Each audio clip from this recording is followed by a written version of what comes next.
خدا کریم نے یہ بتایا کہ یہ لوگ سمجھدار ہیں اور علی ھدی من ربہم، اللہ کے دیے ہوئے اور سمجھانے والے طریقوں پر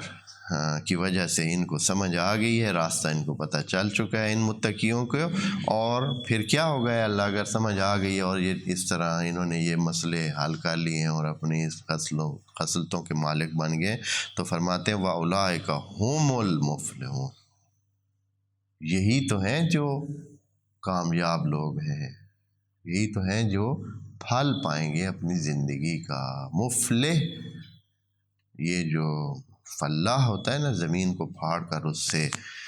مقصد حاصل کرنے والا، اپنے زراعت کے جو نظام کو صحیح سیٹ کر کے چلانے والا اور اس سے محصول حاصل کرنے والا جو ہوتا ہے، اس سے پروڈکٹ حاصل کرتا ہے، تو وہ مفلح ہوتا ہے۔ یہاں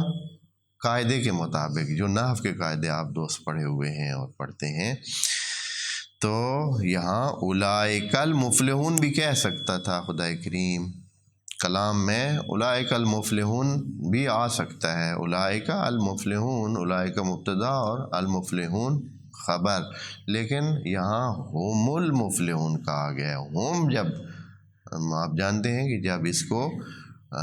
محصور کرنا ہو اور کہنا ہو کہ صرف یہی کچھ ہے، صرف یہی، تو پھر ایک ضمیر اضافی، ایک ضمیر فاصل پہلے لائی جاتی ہے۔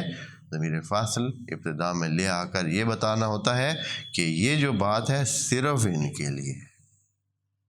اولئک ھم المفلحون، یہی لوگ ہیں بس جو کامیاب ہیں، جو ان